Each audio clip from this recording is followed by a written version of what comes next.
The speed of sound. A sound wave can be roughly defined as any longitudinal wave. Seismic prospecting teams use such waves to probe Earth's crust for oil. Ships carry sound range gear, sonar, to detect underwater obstacles. Submarines use sound waves to stalk other submarines. In this chapter, we shall focus on sound waves that travel through the air and that are audible to people. This is a picture. Okay. A computer-processed image of a fetal head shows how sound waves can be used to explore the softer tissues of the human body. Figure illustrate several ideas that we shall use in our discussions. Point S represents a tiny sound source called a point source that emits sound waves in all directions. The wavefront and the rays indicate the direction of travel and the spread of the sound waves. Wavefronts are surfaces over which the oscillations of the air due to the sound wave have the same value. Such faces are represented by whole or partial circles in two-dimensional drawing for a point source. Rays are directed lines perpendicular to the front wave that indicate the direction of travel of the wavefront. The short double arrows superimposed on the rays indicate that the longitudinal oscillation of the air are parallel to the rays. Near the point source, the wavefronts are spherical and are spreading out in 3 dimensions, and the waves are said to be spherical. As the wavefronts move outwards and their radii become larger, their curvature decreases. Far from the source, we approximate the wavefronts as straight lines, and the waves are said to be planar.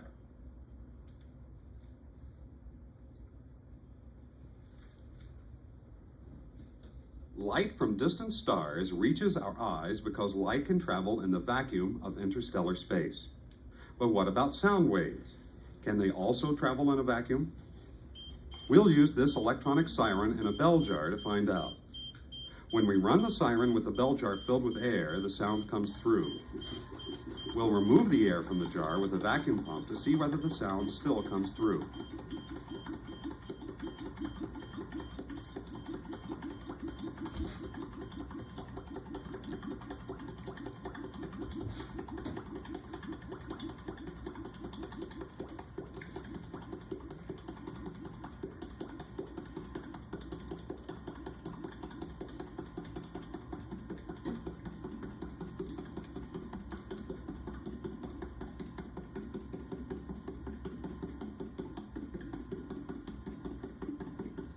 Now that the air is gone from the jar, we can no longer hear the siren.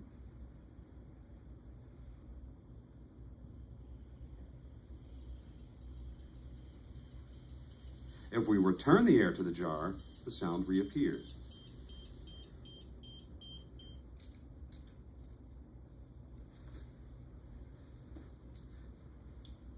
We'll use this siren disc to show how sounds are produced by pressure changes in the air. The siren disc has numerous small holes regularly spaced along circles of varying diameter. The number of holes in each circle is greatest for the outer circle and decreases toward the center. We'll spin the disc at a constant speed, then bring an air jet up behind each circle of holes in turn. This is the sound produced by air passing through the outer sets of holes.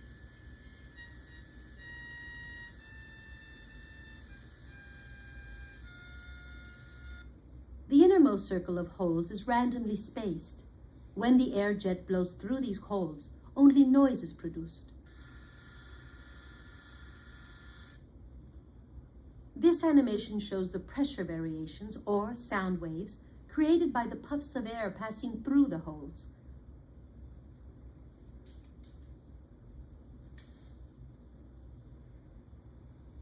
Have you ever wondered how a speaker produces sound? We've cut the outer parts of the speaker off so that we can see the diaphragm of the speaker from the side.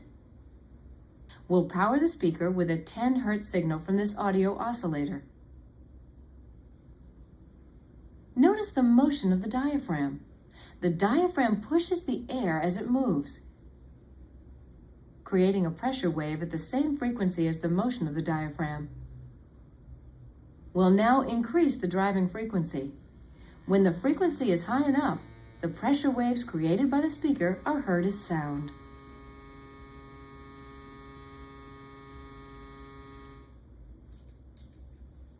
The speed of sound. The speed of any mechanical wave, transverse or longitudinal, depends on both an inertial property of the medium to store kinetic energy and an elastic property of the medium to store potential energy. The speed of the transverse wave in a stream is V equal to tau over mu square root. Tau is the elastic property of the medium. Mu is the linear density of inertial property.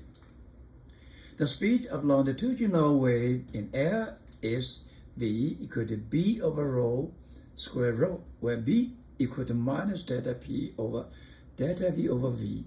We call it Bach modulus. Okay. And rho is the density of air. In a stretched stream, potential energy is associated with the periodical stretching of the stream elements as the wave passes through them. As a sound wave passes through air, potential energy is associated with periodical compressions and expressions of small volume elements of the air.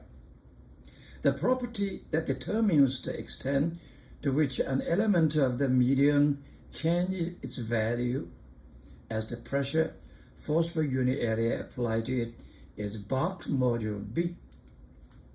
The Bach modulus of water is more than thousands times greater than that of air. Water is much more incompressible than air. We learned before in chapter 12, stress equals modulus times stream. In the case of hydraulic stress, you put something in air or in the water, okay? P, stress, is modulus B, strain delta V over V. This B is Bach modulus, and press is force of area per area, okay? In general, solid, with their rigid atomic lattice, are less compressible than liquids, in which the atoms or molecules are less tightly coupled to their neighbors. Let's see, V equal to B over rho square root. And this B for a solid is much larger than that in liquids and much larger than that in gas. So the speed of sound in the gas is much smaller than that in liquid and much smaller than that in solid. Formal derivation of equation V sound equals square root B over rho. We look at the situation. Let a single pass, this is a single pass, in which air is compressed, travel from right to left with speed V. Throw the air in a long tube. Let's run along with the pass. We run along with the pass at that speed, so that the pass appears to stand still in our reference frame. And the pass is still, and the air is moving at speed V, throw it from left to right, because you go with the pass. So you saw them go from right to left with speed v. See, this is the pulse before and after the ordinary undisturbed air pressure. Okay? This v is undisturbed speed of wave in the sound wave. Okay? The wave. Delta t is the time interval required for the slight of air come into this pulse completely. Okay, completely. So the thickness delta x of the slide equal to v delta t. Okay?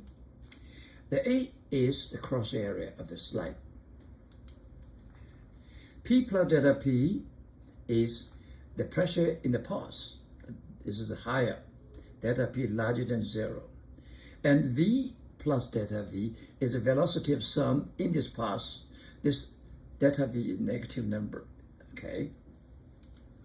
Now, let's look at this slice of air, delta X, okay, which get into the pulse in delta T completely. How many forces acting on this slice? 2. It moves, we saw, from right to left. So this is a PA. And this direction is P plus delta PA. This is negative, because this is what we call the positive direction. We look at it, okay, so this is equal to minus delta PA. Look at the M. The delta M equals to rho V, delta V. And the delta V of this slice is delta X plus A. Okay. And the delta X, as we mentioned before, is not big, not small, it's just equal to VT.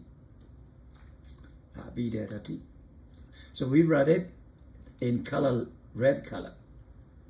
Finally, we get acceleration. Acceleration is delta V delta T. Okay?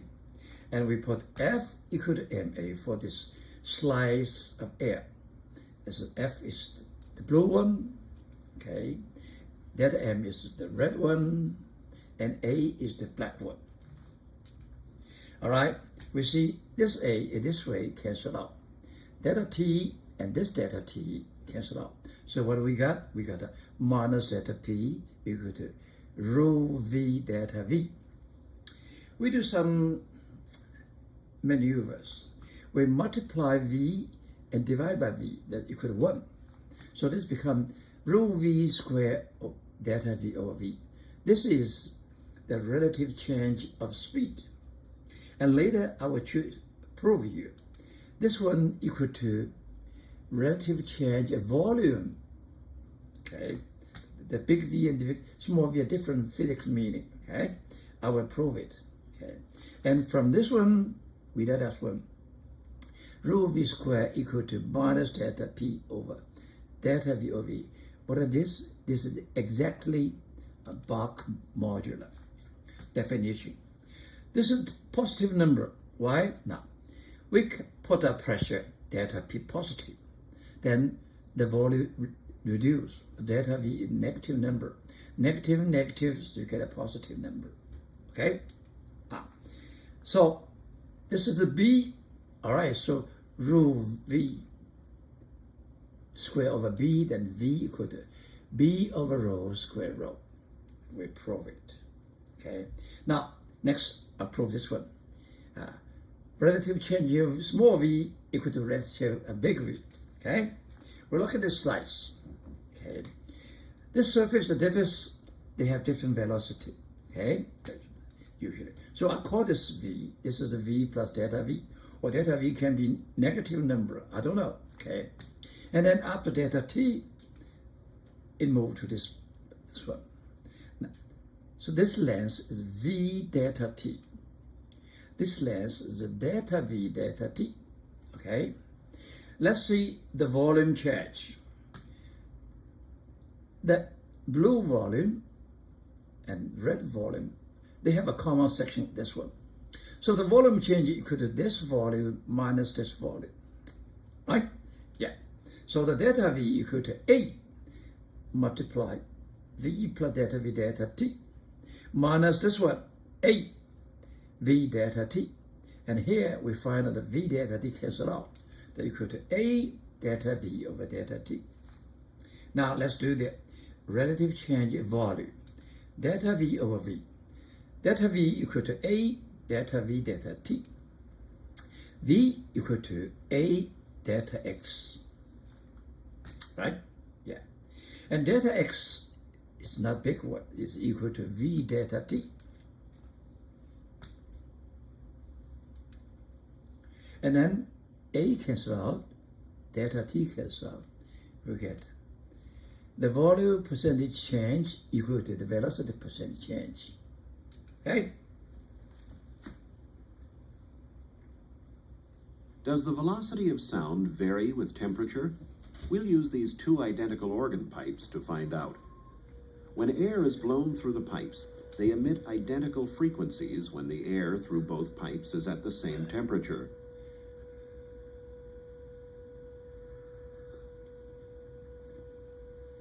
When we heat the air going through one of the pipes, the combined sound from the two pipes begins to beat.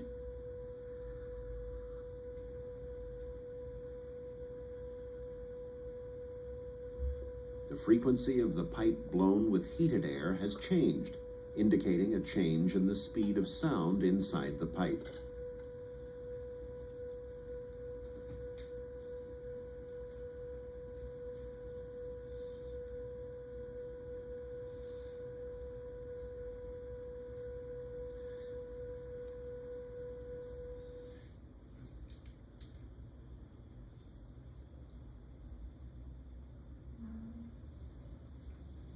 We'll blow this horn first with air, then with helium.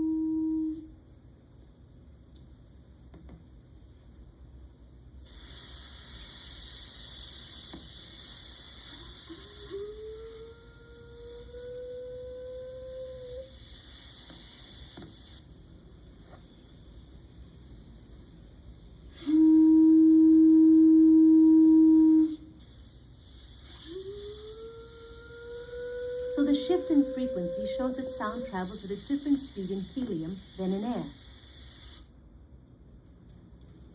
This is the human voice with air.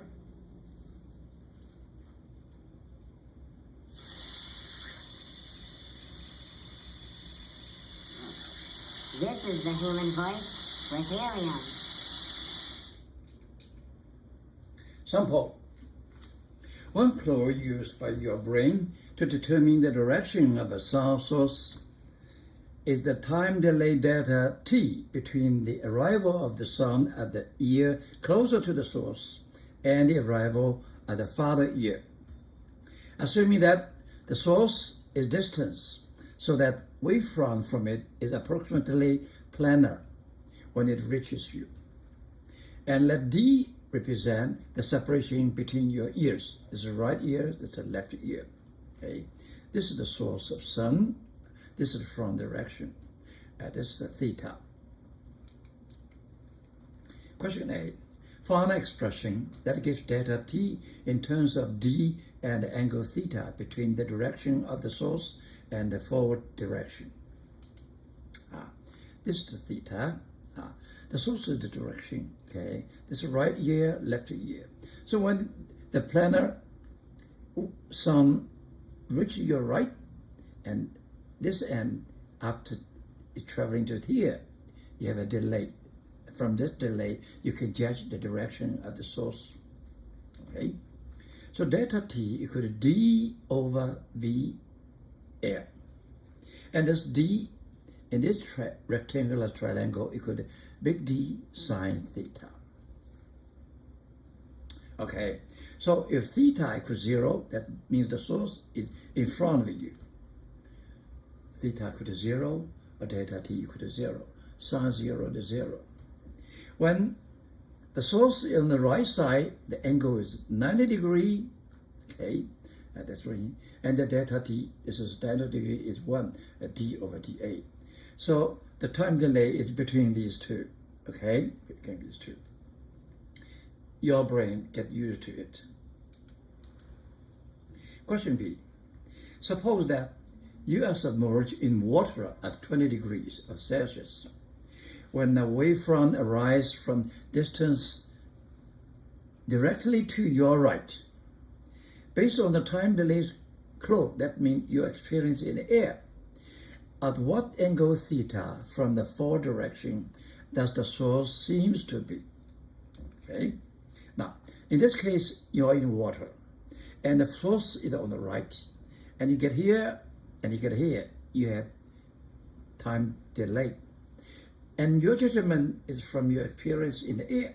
So, it seems in the air, in which direction? Now we see the delta t from air, that's equal to the d sine theta over v air, okay? And the delta t from water is equal to big D over sine theta is 1 over v, water. This is the velocity of sound in water, okay? And you suppose by experience, you get this one. And then you suppose by experience is like this one, okay?